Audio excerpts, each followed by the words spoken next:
All right, folks, back in the Boss Man Show. About to cover some Pacers basketball with Scott Agnes of Fieldhouse Files. He's a free agent right now. Scott, what's up, brother? Hey, good to be with you. Glad basketball's back, and we have some good playoff games going on right now, so can't complain too much. Yes, indeed. Well, Scott, I want to talk to you about the Pacers, man. I thought they did good as they could, considering all things, man. They competed against Miami very hard, and they gave Nate the extension of a year, then they fired him 2 weeks later. So I had to talk to you. So what led to Nate's firing, man? Yeah, so there's a lot there, and going into this restart and all of that. Right before all of that, it was understood that it wasn't a given that Nate was back, right? Because the team had held a team option for him for next season. But because they gave him the extension, which essentially mostly just guaranteed this next year, because they held that team option, they basically enabled that and then pushed back, added a team option for next year. Thoughtful, considering everything going on. And I figured in this pandemic time, when you don't know when the season might restart, talking about next year, why wouldn't you want some continuity? But ultimately, there's several things that led to this. It was the fact that they got swept yet again. He hadn't won a playoff series as Pacers head coach. In fact, he's like 3-17 as a playoff coach. Now, you should throw the context in there that he's also, except for this year, always been the underdog. They've always been counted out. Now, while they were the underdog this year, that was just by their seeding. They were 4, Miami 5. But realistically, I don't know of anybody that predicted the Pacers to win the series. However, that said, even with the parts they had and with good coaching, they should have won at least a game, maybe two. And so ultimately ownership, and more so Pacers president Kevin Pritchard, with whom Nate's worked with for 11 years, said, all right, enough is enough. We got to stop settling for mediocrity. Let's make a change. So while it was surprising, there are some understandable aspects to it all. And Scott, I feel like you said, Nate, considering all things, didn't have his full roster, injuries, all that stuff. All those different years is always something. Even when he played Cleveland, he only lost all 4 games by 16 points. So I feel like he took the talent that the Pacers gave him, did what he could with it. Now, I get getting swept is bad, but he did take LeBron James to 7 games. And, I think he maxed out that roster, if you ask me, looking from an outside perspective. I thought he did incredibly well during the regular season, but it just came postseason time. It was very underwhelming, I think is the best word to describe it. It was as much how they lost as it was that they lost.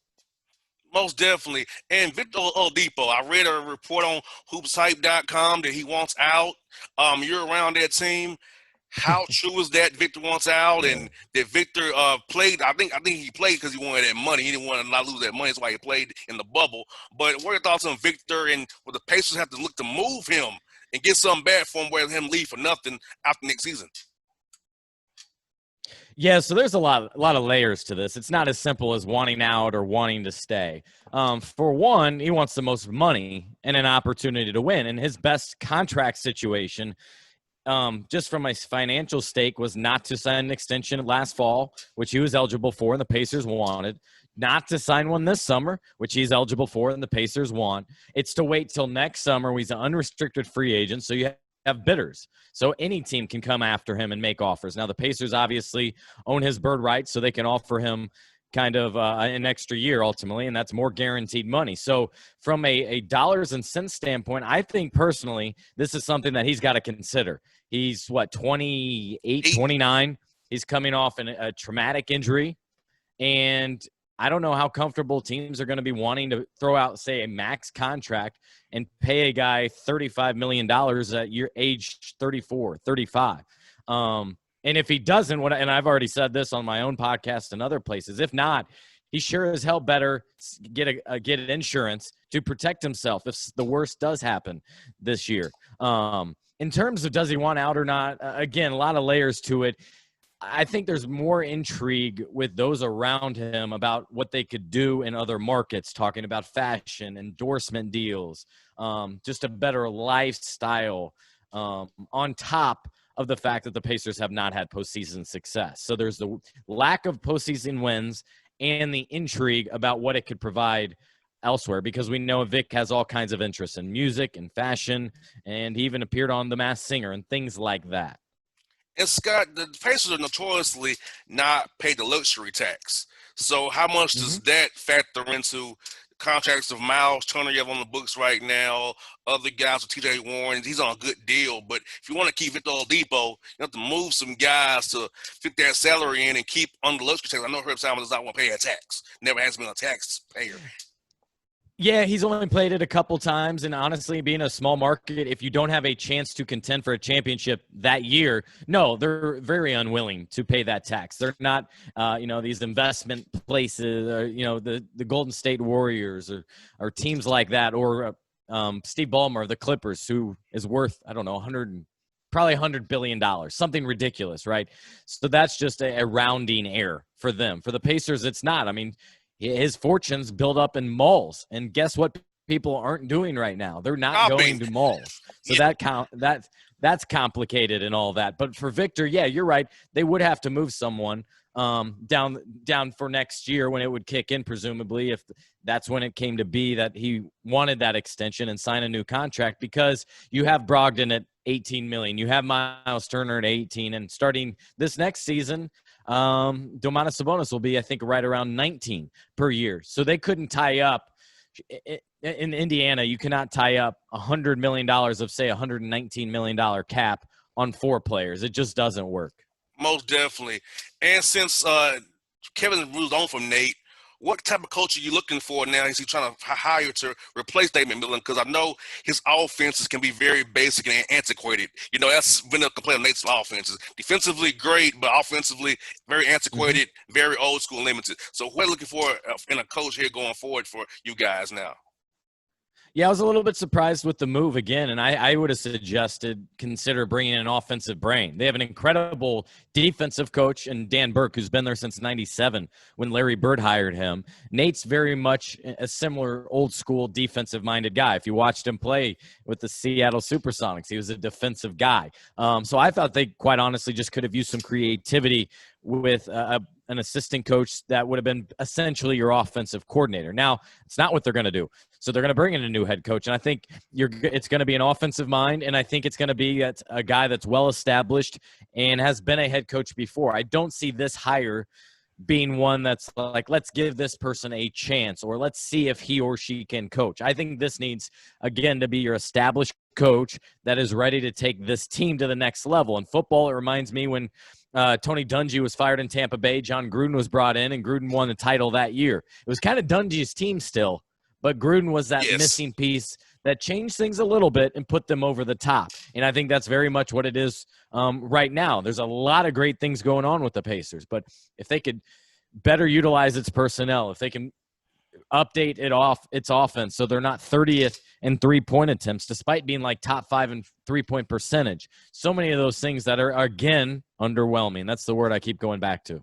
And Scott, how realistic is the Kevin and Herb's outlook? Because think about this, the Nets will be better next year.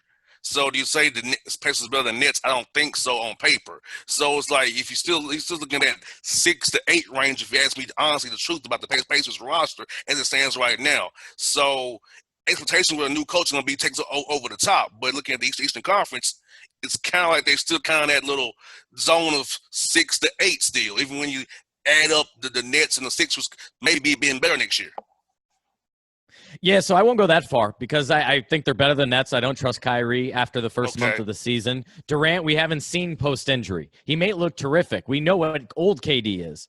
We haven't visually seen what new KD is. Yeah. And I don't trust that roster as much just yet, plus a new coach. Philly has been a disaster for 2 or 3 years. They're after the Pacers. What I think all I do is flip-flop Pacers and Heat right now. Heat are clearly probably a top 3 at minimum team in the Eastern Conference. I think Pacers are probably 5th right now with no changes because, JR, on the other side of that, keep in mind how many missed games that the Pacers had this year. Most definitely. Almost 200 combined games. Victor didn't play until January. Malcolm missed months of the season. So Pacers were on track to win 50 games despite the injuries. And so, again, Nate and his staff did an outstanding job during the regular season. It was just come postseason where guys were faded. They didn't make a ton of adjustments, and the offense lacked that creativity that it could really use. So while I would agree that they aren't that championship contending, I certainly think they're in that next tier right after that in range 3 to 5.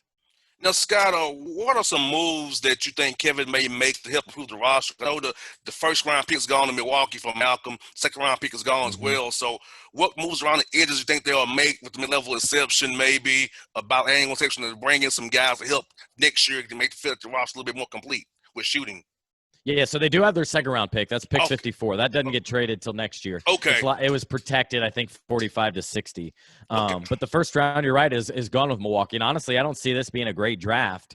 What it seems like, and that's what those that watch it more closely than I have been saying. I don't think it's a horrible thing not to have maybe a draft pick, but they could always trade in. Maybe they could get a late first for a guy like TJ Leaf, where you kind of he's not going to do anything with this roster. He needs a fresh opportunity. Maybe another team has seen him on video and says, hey, it's better than a flyer late in the first round. Maybe that's what you could do. But the other options you're looking at, of course, do you deal Victor right now? Do you wait mid-season? Or do you have hopes that he'll re-sign? What do you do about your bigs? You could trade, say, Domantas Sabonis or TJ Warren, say their stock's never going to be higher. I don't think that's the move you do, but that's something I would consider. The next thing after Victor, whether you move him or not, is I think Miles Turner, because part of me says this could be a new coach could rejuvenate him a little bit. He's kind of felt out of touch, misused the last couple of years, even changed agents. One of 4 or 5 different Pacers now that have changed agents in the last 4 or 5, 6 months. So that kind of tells you how guys have been upset both with their situation and roles a little bit. And so I think those are kind of your moves. They decided on a coach to move on, so you hire a new one. Do you decide on Vic? And then I think probably a Miles Turner is your next move if you decide to do that. Because otherwise the roster is pretty well set. You already have 12 guys under contract for next year. Most definitely. Last one I got for you, Sky, is this. The All-Star game. I know it got postponed due to COVID. I'm looking forward to coming up there next year, but not happening. Any word on when that'll come back to the redone Bakerside Fieldhouse? Yeah, we just don't know quite yet, mainly because we don't know about next season yet. And it sounds like what NBA owners are trying to do is push back the season as much as they can in hopes that, say, a vaccine is in place and more specifically that you can have fans in the stands, because that's where a ton of revenue comes in, especially for a franchise like the Pacers. The Lakers can depend on a TV contract. The Pacers cannot. They need the concessions, the merchandise sales, and fans in the seats. And so hypothetically speaking, what if you move the season back to, I don't know, January, February, March? Maybe you would honestly have an all-star game in May, June. If not, maybe you push them all back, but more specifically, more likely, I should say, you would probably jump to the end of the line, and I think that would be after Cleveland and after, I want to say, Salt Lake City are the next 2 stops. So maybe it'd be another 3 years if it does not happen for the 21 season. Scott, thank you for your time, my brother. Good to catch up with you, man. Hope you and your family is being safe, and hope to talk to you real soon, my guy. All right, Jeff. Thanks for having me on. That's Scott Addis on the Boss Man Show. Thanks again, brother.